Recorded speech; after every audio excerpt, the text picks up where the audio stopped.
हे students, 10th class के आज third chapter pair of linear equation in two variables में आज हम बेसिक्स पढ़ेंगे।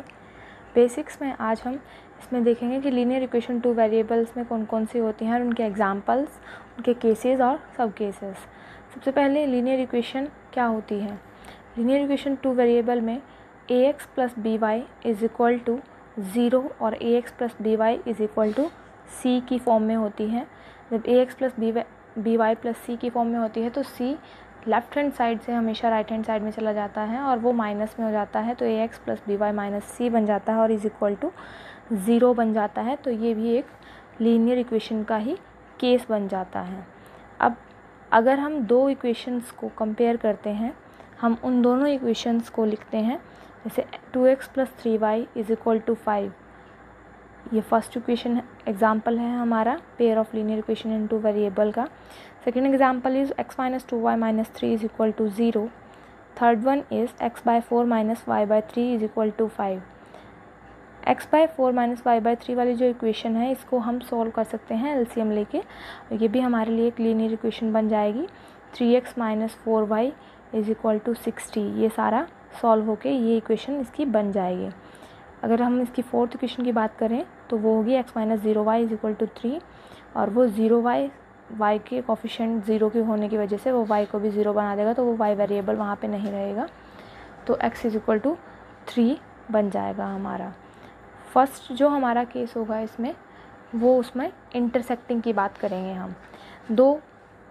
दो इक्वेशंस से बनने वाली लाइंस इंटरसेक्टिंग कब होती हैं। जो हमने इक्वेशंस यहाँ पे देखी हैं वो इक्वेशन कौन कौन सी मान के चल रहे हैं हम। a1x plus b1y plus c1 is equal to 0, ये फर्स्ट इक्वेशन है। सेकेंड इक्वेशन है a2x plus b2y plus c2 is equal to 0। तो यहाँ पे a1 a2 b1 b2 और c1 c2 आपको दिया है। तो इन दोनों इक्वेशंस से जब हमारी लाइन बनती है ग्राफ में, जो हम आगे सीखेंगे कि वो लाइंस कैसे ड्रॉ करते हैं हम ग्राफ के अंदर, सबसे पहले हमें इनके केसेस पता होना चाहिए, तभी हम इनको बाद में ड्रॉ करेंगे। जो हम नेक्स्ट वीडियो में पढ़ने वाले हैं उनको ड्रॉ कैसे करते हैं, पहले आज हम सिर्फ उनके केसेस और सिर्फ बेसिक्स के बारे में ही पढ़ने वाले हैं। ये एक छोटी सी वीडियो है जिसमें आपको सिर्फ बेसिक्स के बारे में बताया जाएगा।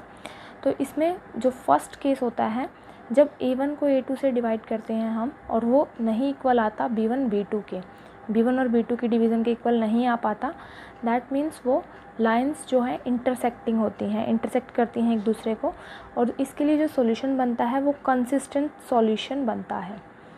सिमिलरली जब a1 और a2 इक्वल आ जाते हैं तो हम थर्ड के लिए निकाल के देखते हैं। a1 और a2 की डिवीज़न b1 और b2 की डिवीज़न के इक्वल आ जाती है, तो हम थर्ड केस देखते हैं कि c1 और c2 जो है उनकी डिवीज़न क्या आ रही है। अगर इसके सब केसेस दो बनते हैं, अगर वो c1 c2 की डिवीज़न के इक्वल आता है तो वो कोइंसिडेंट बन जाता है।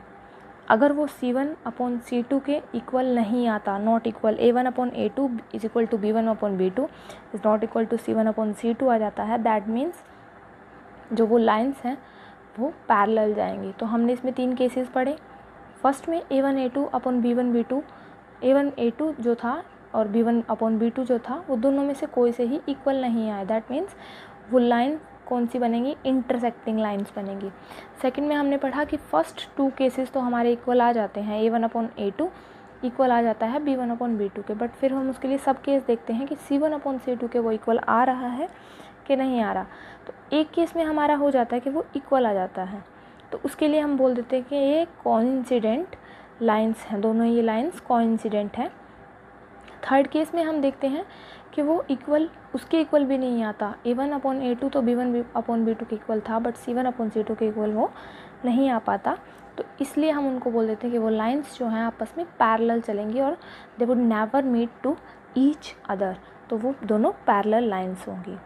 अब इन केसेस के लिए अगर हम सॉल्यूशन की बात करें कि हमारे पास सॉल्यूशन कौन सा आएगा, अगर इंटरसेक्टिंग लाइंस हैं और वो दोनों इक्वल नहीं हैं, तो हमारे पास सॉल्यूशन जो रहेगा वो सॉल्यूशन होगा कंसिस्टेंट सॉल्यूशन। उसको हम नाम देते हैं कंसिस्टेंट सॉल्यूशन, दोनों ही नॉट इक्वल हैं तो उसको हमने नाम दे दिया कंसिस्टेंट सॉल्यूशन। और अगर हम कोइंसिडेंट के केस में बात करें जिसमें सिर्फ तीनों ही आपस में क्या थे, इक्वल थे, तो वो सॉल्यूशन जो बनता है वो होता है कंसिस्टेंट भी होता है और साथ के साथ डिपेंडेंट सॉल्यूशन भी बनता है। कॉन्सिस्टेंट तो बनता ही है सॉल्यूशन, साथ के साथ उसमें डिपेंडेंट सॉल्यूशन भी वो बनता है। जो थर्ड हमारे पास केस था पैरेलल, उसमें पहले दोनों जो इक्वल थे, थर्ड इक्वल नहीं था, उसमें सिर्फ कॉन्सिस्टेंट सॉल्यूशन बनता है, डिपेंडेंट सॉल्यूशन जो है नहीं बनता। तो हमने ये तीनों केसेस किन की हेल्प से फाइंड आउट किए हैं, वो जो हमारी दोनों इक्वेशन थी, फर्स्ट इक्वेशन हमारी थी a1x plus b1y plus c1 is equal to 0। दूसरी इक्वेशन हमारे पास थी a2x plus b2y plus c2 is equal to 0। हम दो वेरिएबल्स की अगर इक्वेशन की बात करें, टू वेरिएबल्स इक्वेशन, तो वो होंगी x plus y is equal to 10, x minus y is equal to 4। ये दोनों पहले एग्जाम्पल्स हैं टू वेरिएबल के। सेकेंड एग्जाम्पल अगर हम दोनों बात करें तो 3x minus 5y plus 1 is equal to 0, 2x minus y plus 3 is equal to 0। First जो एग्जाम्पल है हमारे पास उसमें c अवेलेबल नहीं है हमारे पास, और जो सेकेंड एग्जाम्पल है उसमें हमारे पास c भी आता है, और जो थर्ड एग्जाम्पल है उसमें हमारे पास a b दोनों आ रहे हैं। फर्स्ट में x plus y is equal to 5 a b दोनों हैं, और जो इसका y इज इक्वल टू 15 है, मतलब सिर्फ b प्रेजेंट है, a और c इसमें प्रेजेंट नहीं है।